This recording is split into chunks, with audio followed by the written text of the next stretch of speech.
Welcome to the Explainer. So, is AI just a friendly assistant that lives in your sunglasses? Or is it a whole new kind of intelligence that's already solving some of humanity's biggest problems?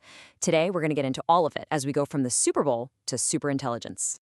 Okay, so let's start with how this incredible technology is being introduced to us. And what better place to look than the world's biggest advertising stage, the Super Bowl? It gives us some really fascinating clues about how the tech giants want us to think, and maybe more importantly, feel about AI. If you watched the Super Bowl this year, you probably noticed that AI wasn't being sold as just a bunch of complex code. It was being sold as a character in our lives. The whole pitch was less about what AI is and much, much more about who it is. It was all about giving it a personality and a purpose. And what's so interesting is the very specific roles they've cast for their AIs. Meta's AI is your personal trainer, your workout buddy, right there in your sunglasses, always with you. Amazon's Alexa is that quirky, maybe a little bit spooky home companion that just knows what you need. And Google's Gemini, that's the warm, creative muse helping a family design their perfect life. See the pattern? Each one is made to feel less like a tool and more like a new personality that just fits right into our world. Okay, so AI is being sold to us as a companion. But what does that really mean for our most basic fundamental need, real, actual human connection?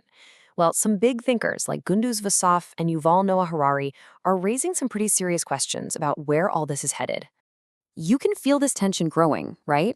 On one side, we have this constant, perfectly curated digital connection from social media. And on the other, we have that genuine, sometimes messy, real human connection that we all crave. One is all about getting likes and validation. The other is about simply being present.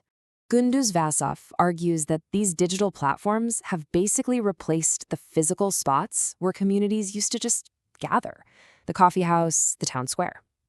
And he says this isn't just a change of scenery, it fundamentally changes our social lives, moving us away from shared experiences and toward just scrolling through our own individual feeds. And then you have Yuval Noah Harari, who takes this whole concern a giant leap further. He's really focused on the first generation of kids growing up with AI. He warns that children might actually form their main bonds with AI companions because, hey, they offer constant validation, which can make complicated human relationships seem a lot less attractive. He's also sounding the alarm on how our deepest vulnerabilities could be hacked to manipulate us, and he has this wild idea that AI agents are like a new kind of immigrant, crossing our digital borders with no passport needed.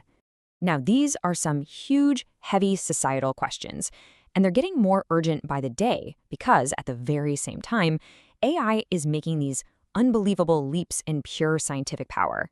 So beyond the ads and the debates, AI is now doing things that we once thought were impossible for a machine. We're talking about solving problems that have had humanity stumped for decades. Get this, a company called Axiom Math AI has created an artificial intelligence that didn't just find an answer to an unsolved problem, it actually behaved like a true mathematician. It followed a process of discovery that looks, well, remarkably human. And here's the part that is just mind-blowing. This four-step process. First, the AI solves the problem on its own, then it checks its own work, then it provides a perfect proof.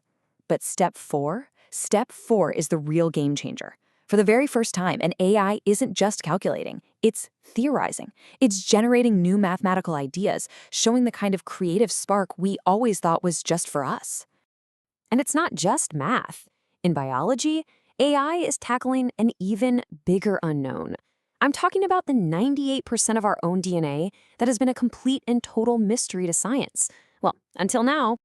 I love this way of thinking about it. The Human Genome Project gave us the complete text of our genetic code. It basically wrote the book of life. But now, Google DeepMind's new AI, AlphaGenome, is helping us finally understand the language that book is written in. It's interpreting its meaning for us. And the potential here is just staggering. AlphaGenome can look into that so-called dark DNA and find harmful mutations.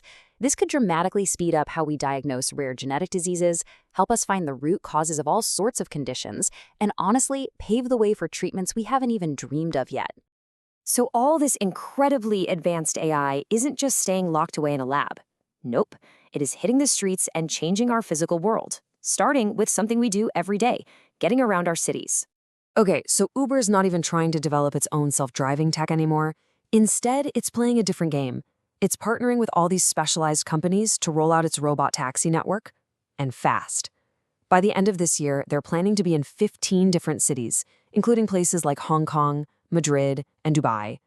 But this raises a huge question. How do you possibly train these cars for every weird, dangerous thing that could happen on a road without driving them for billions of miles? The answer is a totally new kind of AI called a world model, and Google's is named Genie 3, and it can create infinite interactive virtual worlds from just a single sentence.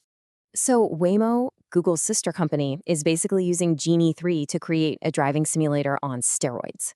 They can just generate these super realistic simulations of chaotic, rare events. I'm talking sudden flash floods or a moose walking onto the highway, things a car might only see once in a decade of real driving. This lets the AI learn and get ready for the unexpected at a ridiculously fast speed. Okay, let's just take a breath. We've seen how AI is marketed to us as a friend, how it's making us question the very idea of connection, and we've seen a glimpse of its incredible scientific power. So, where do we go from here? How do we get ready for what's next? Harari has some pretty direct advice on this. He says we have to focus on the skills that are uniquely human. Don't just invest in pure intelligence. That's a race we might not win against AI. Instead, he says, we need to develop our social, emotional, and even physical abilities, and to study broad subjects, not just narrow, specialized fields. And this really is the central question of our time. Harari insists that AI must always remain a tool, not become the master. But understanding all these different sides of AI, from the slick Super Bowl ad to the complex world-changing science, that has to be the very first step in figuring out how we make sure that happens.